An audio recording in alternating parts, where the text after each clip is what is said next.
আজকে আমি শেয়ার করতে চলে এসেছি আমাদের আজকের রাতের রেসিপি। এটা হচ্ছে বিহার ঝাড়খণ্ডের খুবই বিখ্যাত একটি খাবার, ছাতুর পরোটা। তো এটা খুবই টেস্টি হয়। আসুন শেয়ার করছি রেসিপিটা। তো আজকে যেহেতু রবিবার, আমি ভর্তার এর সঙ্গে যে ভর্তাটা তৈরি হবে সেই ভর্তার বেগুন আর টমেটোগুলো পুড়িয়ে করতে পারবো না, তাই কড়াইয়ের মধ্যে সামান্য তেল দিয়ে বেগুন আর টমেটোগুলোকে একটু চিড়ে ধুয়ে পরিষ্কার করে সামান্য দু চামচ তেলের মধ্যে ঢাকা দিয়ে সিমে এটাকে সেদ্ধ টাইপের করে নেব, মানে ভাজা বলুন বা সেদ্ধ টাইপের, এটা সম্পূর্ণ সিমে হবে। তো সেই সময়ের মধ্যে আসুন আমি সেরে ফেলি বাকি কিছু কাজ। তো এর জন্য যে ছাতুর পুরটা তৈরি করব সেটা আমি একটা বাউলে ছাতু নিয়ে নিয়েছি গণেশের। এবারে আমি দিয়ে দিলাম জোয়ান। তো এটার মধ্যে বেসিক্যালি হার্বস অ্যাড হয় এবং আচার, যেটা এই খাবারটা একটু নোনতা টক ঝাল এরকম ধরনের খাবার। তো আমি দিয়ে দিচ্ছি স্বাদ মতন নুন, এবং আমি আমার চপারে অনেকটা লাগে দেখে পরিমাণে লঙ্কা টঙ্কাগুলো চপারে আদা টাদা রসুন টসুন এগুলো কুচিয়ে নিয়েছি। আমি দিয়ে দিচ্ছি দাল্লে কাঁচা লঙ্কা, পিকেল দাল্লে। এরপরে আমি এই অর্ধেকটা কাঁচা লঙ্কা প্রায় এর মধ্যে অ্যাড করে দেবো, আর তারপরে দিয়ে দেবো এই আদা কুচি।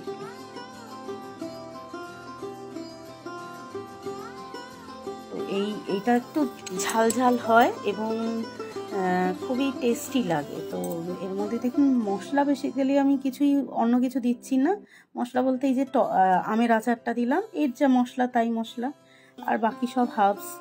তো এবারে এটাকে আমাকে যেটা করতে হবে, সুন্দরভাবে সব কিছু দিয়ে মিক্স করে নিতে হবে। তো এটার জন্য আমি ওই সঙ্গে রসুন কুচিটা অ্যাড করার পর আমি সামান্য জল দিয়ে এটাকে হাতে আমগুলো যাতে মাখা হয়ে যায় সেরকমভাবে মেখে নেব।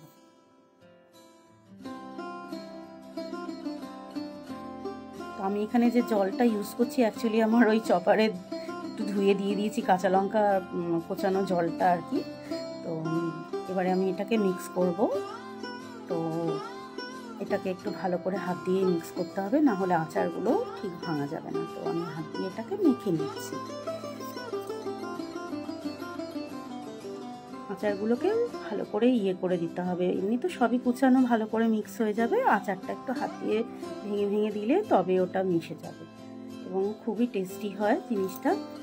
তো এরপরে নেক্সট আমার এটা হয়ে গেল রেডি। তো আমি এবারে আমার যে ভর্তাটা সেটা আমি এবারে করব, মেখে নেবো। আমার সব রেডি হয়ে গেছে। দেখুন আমি বেগুনটা টমেটোটা কীরকম সেদ্ধ টাইপের হয়েছে বুঝতেই পাচ্ছেন। আলুটা আমি সেদ্ধ করে নিয়েছিলাম, সব আমি নিয়েছি। এবারে এটা আমি অ্যাড করে দিলাম বাকি অর্ধেকটা রাখা কুচনো কাঁচা লঙ্কা, এবং এটা একটা গোটা পেঁয়াজ কুচি, একটু ঝিরিঝিরি করে পেঁয়াজটা কুচিয়ে নিয়েছি। এর মধ্যে দিয়ে দেবো আমি সর্ষের তেল।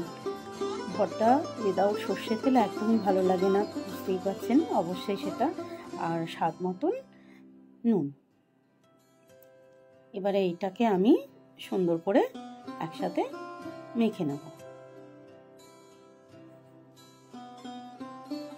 এটা ভীষণ আমাদের বাড়িতে প্রত্যেক মেম্বারের খুবই প্রিয় খাবার। তো সবাই অধীর আগ্রহে রয়েছে।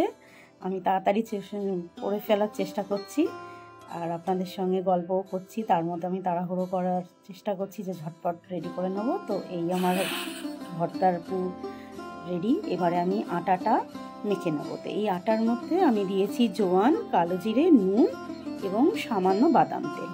এইটা ভালো করে মিক্স করে আমি আটাটাকে মেখে নেব। আটাটা মাখা হয়ে গেলে এবারে এই একটা করে লেচি নিয়ে সেই লেচিগুলো বাটির আকারে গড়ে নেব, এবং কিছুটা পুর আমি এর মধ্যে দলা করে এটা ভরে দেবো, এবং এটাকে মুখটা বন্ধ করে দিয়ে বেলে তৈরি হয়ে যাবে আমার পরোটা। তো আসুন বেলে ফেলি ঝটপট। কেমন করে বেলবো দেখুন। খুবই সামান্য আটা দিয়ে বেলতে হয়, মানে আটাটা জাস্ট যাতে পরোটাটা ঘোরে তার জন্য। তো না হলে অসুবিধা হবে, কিন্তু একগাদা আটা দেবেন না, তাহলে মুখে বালি মানে আটা কীরকম লাগে। একদম সামান্য ঠেকিয়ে ওর মধ্যে আটাটা নিয়ে এটাকে বেলে ফেললেই হয়ে যাবে। দেখুন সুন্দর এটা বেলা হয়ে গেল। ছাতু আমার গরম, দিয়ে দিলাম। এবারে আমি এপিঠ ওপিঠ একটু সেকে ভালো করে যখন একটু লাল লাল হয়ে উঠবে, দেখুন শেখাটা অনেক হয়ে এসছে। এই জিনিসটা ঘি ছাড়া ভালো লাগে না, তাই আমি এখানে ঘি নিয়েছি এবং দেখুন 1 চামচ করে ঘি আমি 2 সাইডেই দিয়ে দেবো। হ্যাঁ, এমনিভাবে এবারে দেখুন উল্টে দিয়ে আবার এদিকটাও ঘি মাখিয়ে বেশ লাল করে ভেজে নেব।